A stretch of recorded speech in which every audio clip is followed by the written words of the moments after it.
The message is heaven sent. That's really what I want to talk about. But in the Gospel of John, I want to read for you the first 13 verses. Listen to them. In the beginning was the Word, and the Word was with God, and the Word was God. He was with God in the beginning. Through him all things were made. Without him nothing was made that has been made. In him was life, and that life was the light of men. The light shines in the darkness, but the darkness has not understood it. There came a man who was sent from God. His name was John. He came as a witness to testify concerning that light, so that through him all men might believe. He was not the light. He only came as a witness to the light, the true light that gives light to every man who was coming into the world. He was in the world and through the world, and though the world was made through him, the world did not recognize him. He came to that which was his own, but his own did not receive him. Yet to all who received him, to those who believed in his name, he gave the right to become children of God, children born not of natural descent, nor of human decision, or a husband's will, but born of God. And as I was reading that text while I was overseas a few days ago, I thought that verse there, that verse 13, so much like the virgin birth itself. Children born not of natural descent, nor of human decision, or even a husband's will, but born of God. Merrill Tenney, the famed professor and scholar of years ago, gives an introduction to the Gospel of John that is riveting. It made an impression upon me in my undergraduate studies, and I found the book dished out where I had underlined it. And I want to read for you 2 or 3 paragraphs of what it is Tenney says about the Gospel of John. There are themes that emerge: light, darkness, belief, unbelief, reasoning, logos, argument, and the beginning that God himself could only explain. But there are 2 other themes that actually emerge, and that is the fact that this message is heaven sent, and he was a heavenly sent messenger to bring to us this message, and that you and I are now those witnesses. The idea of a martyr, the martyrion, is the concept that keeps emerging. But listen to what Tenney says in 2 or 3 paragraphs. There are 2 aspects in this story, because there are 2 aspects to the person of Christ, the human and the divine. As a portrayal of human struggle, the Gospel of John is a deep tragedy. All the worst of human passions and behaviors, all the utmost of human suffering and failure are adequately set forth. Jealousy, avarice, hatred, envy, lust, duplicity, disloyalty, ingratitude, stupidity, brutality, hypocrisy, spite, and every other evil motive or quality are illustrated in the actions of this drama.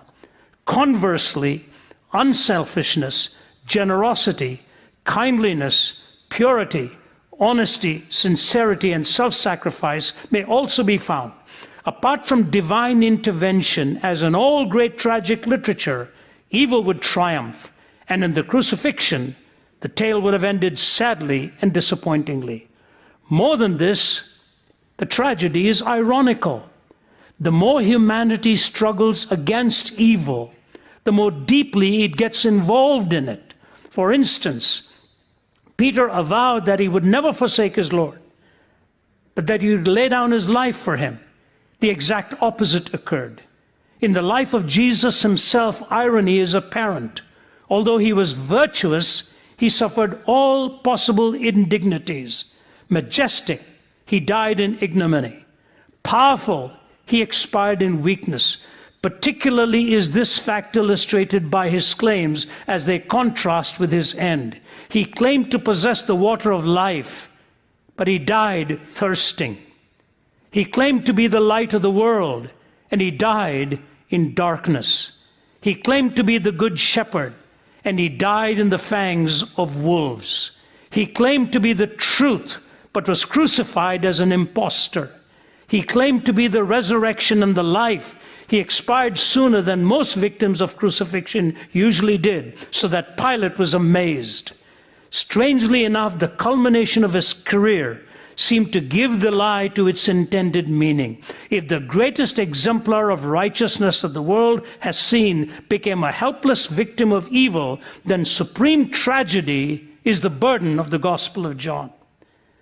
But from the divine perspective, the fourth Gospel is not tragedy, but triumph. The plot reveals victory of life over death, of love over hate, of light over darkness, and of the Spirit over the flesh. The true culmination is not in the crucifixion, but in the resurrection. Unbelief does its worst at the cross and halts there. Faith holds on to the resurrection and so becomes victorious. The divine word has not triumphed by being revealed in contrast to the world as a mystic vision untouched by the sordid realities of life, but rather by undergoing the worst that life could do and by rising above it unscathed. Nor is this vision splendid only in a dream by which men delude themselves into thinking that they triumph over the world, though actually they do not. Its call to faith produces a new practical reality for daily living. What an incredible introduction to the gospel given so many decades ago. That it seems to end in tragedy, yet through the eyes of faith and the knowledge of the gospel writers, there is victory that doesn't circumvent or get aside all of these debauched expressions of the human mind, but they go through it and comes out triumphant on the other side. You see, it's not in spite of the dark mystery of evil, said James Stewart. It's through it that God actually triumphed and conquered. And so as we look at what it is that God is calling us to do in a time like this, I think of that famous essay of F.W. Borum, The Candle and the Bird. And he talks about in these terms. He said, if you turn the light out of a candle, you extinguish it, there is darkness. He said, but if you frighten a bird, it'll go and sing its song on another bough.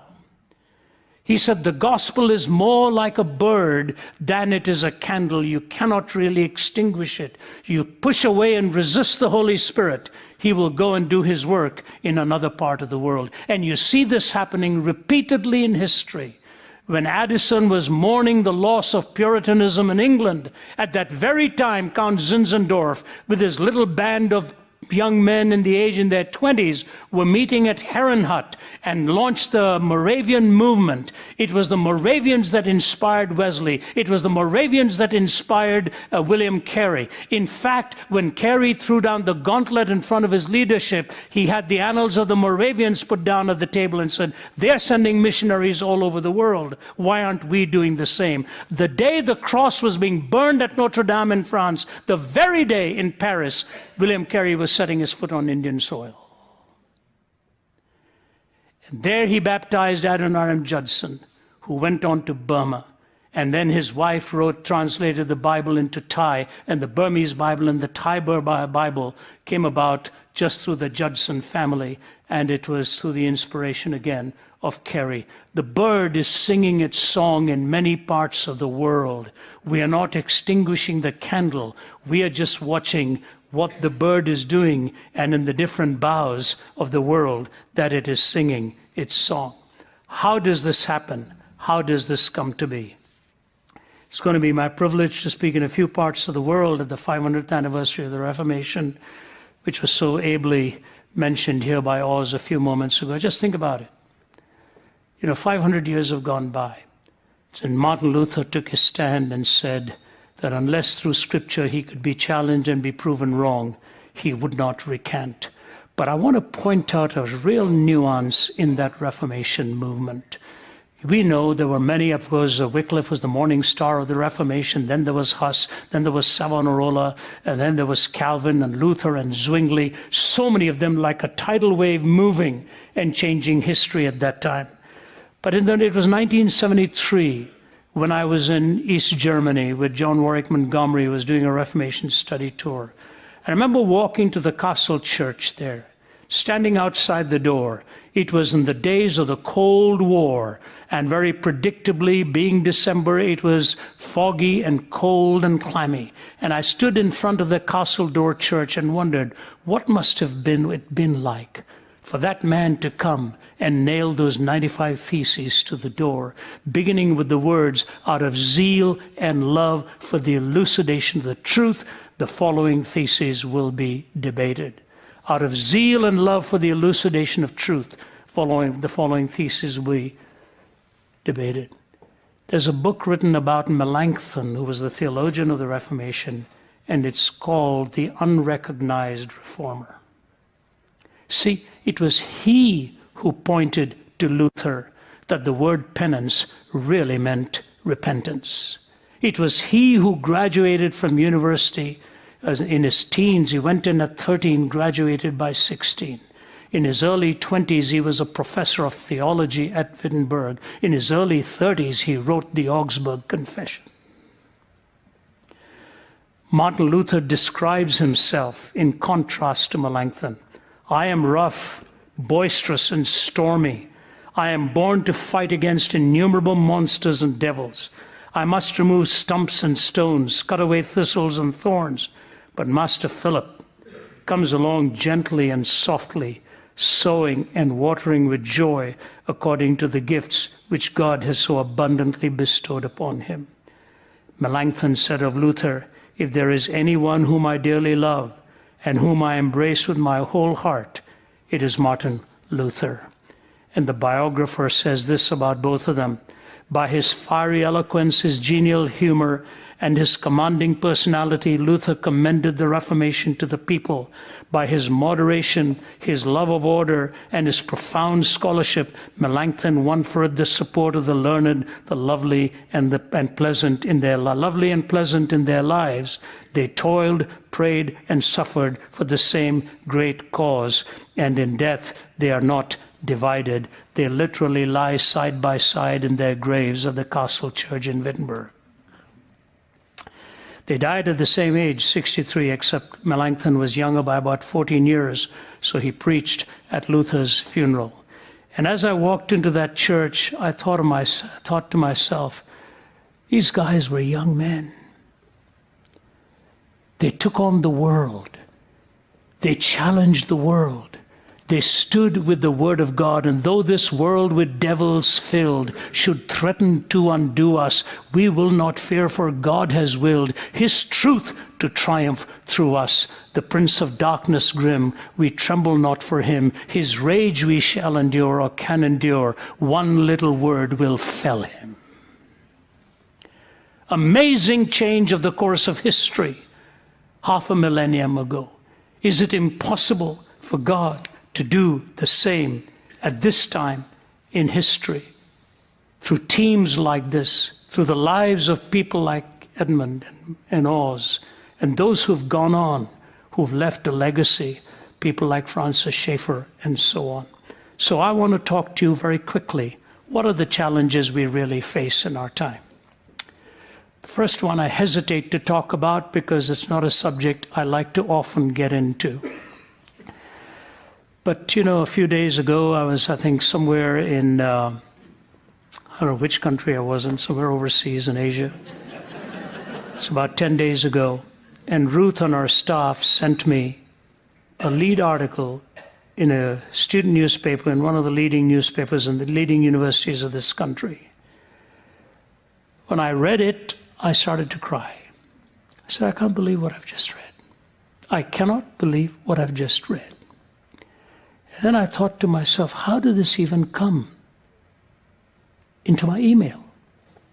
There were so many four-letter words sprinkled through it in the crudest form of sexual indulgence.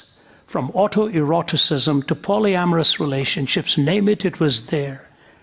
And this young gal who's writing in a newspaper as a student, verbally voyeuristic, telling everything of all she does and all she's done from the time she was a young teen. Is this why you go to a university to graduate with letters against your name? To tell everybody all the struggles you have in your private world, only not talking about his struggles, but in a cavalier way of indulgence and sexuality. And so it is, oftentimes, the Dawkins and the other in the world will tell you what it is they're really hostile towards in the Christian faith. It is because they consider us morally repressive and restrictive of this kind of indulgence. I want to say to you something.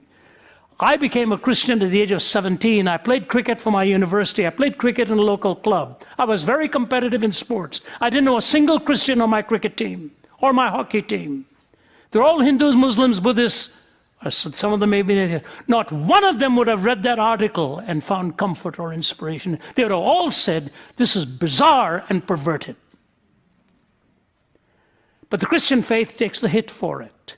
And so what we are really living with at this time is a kind of sensually driven culture that has actually come to believe that you find your nirvana or your moksha or your salvation in indulging in this body in any form you want to indulge. You will find happiness in it. Yet read the life stories of people like Ernest Hemingway and others who ultimately lived out to a total life of impotence and found that the most frustrating part of them was that the very thing they lived for had nothing to give for them anymore. This is what we're up against. We're up against a young culture that has spent itself and exploited the human body to a point of, yeah, we all fail. As young people, we all struggle. We all think there is some hope in something. And where you talk to people and you see they come away empty-handed, disconsolate, guilt-ridden, and pained by all of the things that they indulged in. And yet you go to the intellectual bastions, and that is their answer for nirvana and hope. And so it was in 1974 when Malcolm Muggeridge resigned from the University of Edinburgh and gave his farewell address there at St. Giles. This is what he said. So, dear Edinburgh students, this may well be the last time I address you. And this is what I want to say to you, and I don't really care whether it means anything to you or not, and whether you think there is anything in it or not. I want you to believe in that this row I have had with, it all had to do, by the way, at that time in the 70s, of handing out condoms free to the university students. And so he says this, I want you to believe that this row that I have had with your elected officials has nothing to do with any puritanical attitudes on my part. I have no belief in abstinence for abstinence's own sake. No wish under any circumstances to check any fulfillment of your life and being. But I have to say to you this, that whatever life is or is not about, I think this is the line that I love so much.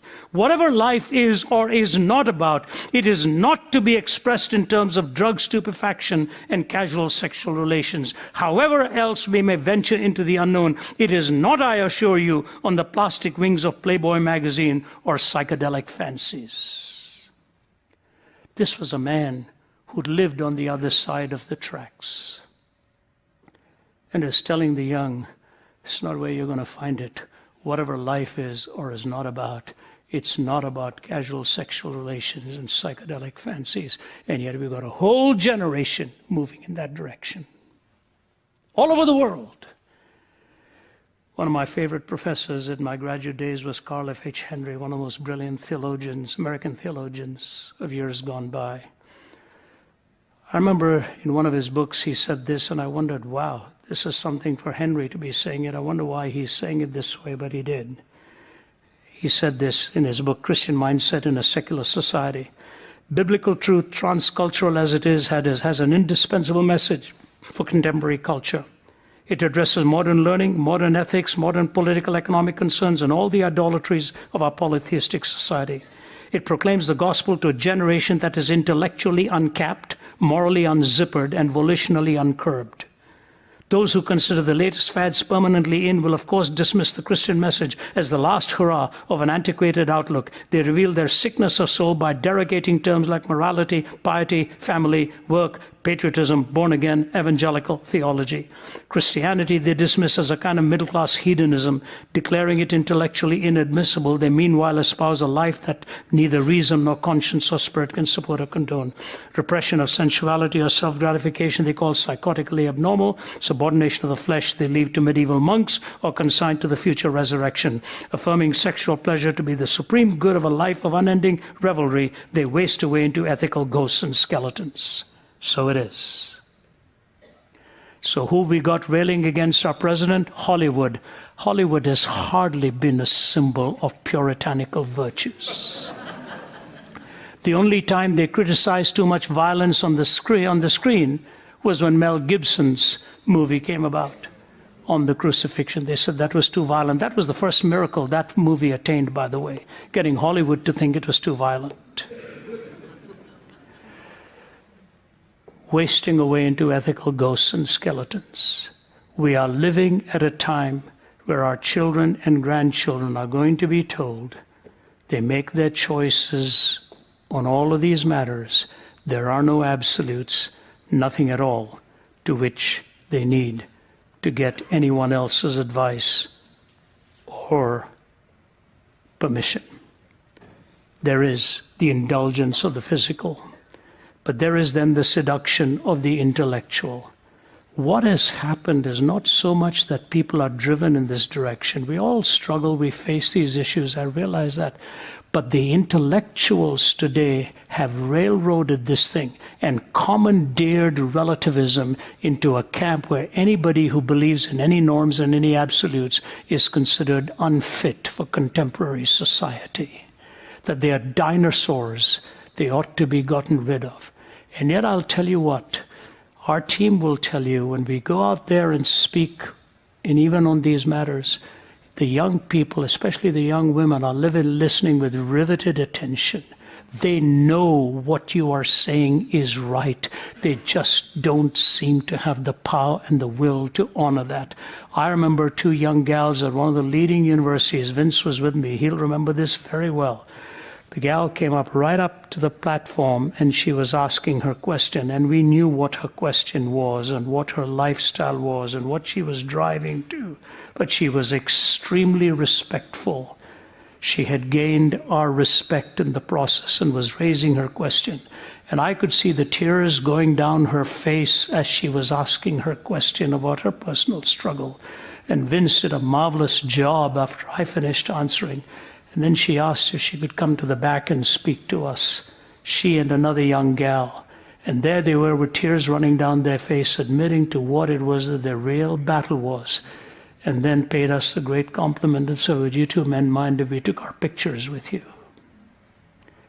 And there they were, standing next to us, of a completely different worldview, completely different habit in life, knowing that they didn't have the answers, but desperately needed it through Christ, as we had the privilege of praying with them. This intellectual hijacking of hedonism today and giving it some credibility. So you've got the marvelous minds in all these halls of learning who are so relativistic and hedonistic in their pleasures and so anti-Christian in their approach. Paul Johnson, in his book Intellectuals, probably overstates it somewhat, but he makes this point. One of the principal lessons of this tragic century, which has seen so many millions of innocent lives sacrificed in schemes to improve the lot of humanity, is beware of intellectuals. Not merely should they be kept well away from the levers of power, they should also be objects of particular suspicion when they seek to offer collective advice. Beware of committees, conferences, and leagues of intellectuals. Distrust public statements issued from their serried ranks. Discount their verdicts on political leaders and important events. For intellectuals, far from being highly individualistic and nonconformist people, follow certain patterns of behavior. Taken as a group, they are often ultra-conformist within the circles formed by those whose approval they seek and value. That is what makes them en masse so dangerous, for it enables them to create climates of opinion and prevailing orthodoxies, which themselves often generate irrational and destructive course of action. Above all, we must at all times remember what intellectuals habitually forget, that people matter more than concepts and must come first. The worst of all despotisms is the heartless tyranny of ideas.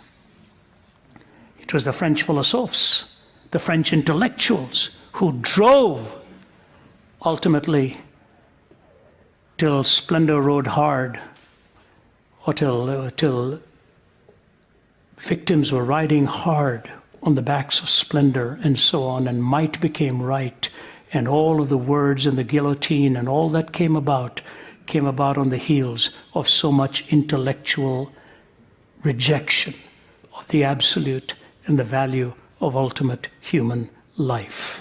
And so we have the attraction of the physical, the seduction of the intellectual, which brings me to my closing here. We really have to have three very simple responses. They have been addressed. So I'll just mention the first two and apply the third. In our mission, why are we here? Why are we here? What does this organization exist for? Why do our churches exist? What is my life amounting to? Why does RZIM exist? As it turns out, within a few days, I'll be celebrating my 71st birthday. Entering your 7th decade of life is a grim reminder that you're closer to the finishing point than to the starting point. You recognize the years have gone by so quickly. So I ask myself the question, what is it now I want to focus upon? There's something within me that prompts me to say, your work is done. Your work is now done. You've labored hard for over 4 decades in the vineyard. Shut the suitcases, sit at home, go down to your desk, write, enjoy the family every day. Oh, it is so attractive a thought. But then I look at the world around me and I say to myself, what is my mission in life? What did God call me for? Why did He rescue me from the hospital bed? I look at it and I say, it is to be in the arena where the battles are being fought and to try and win the best of the youth today to change their world and to change the world to come. And I believe we are going to see it happen.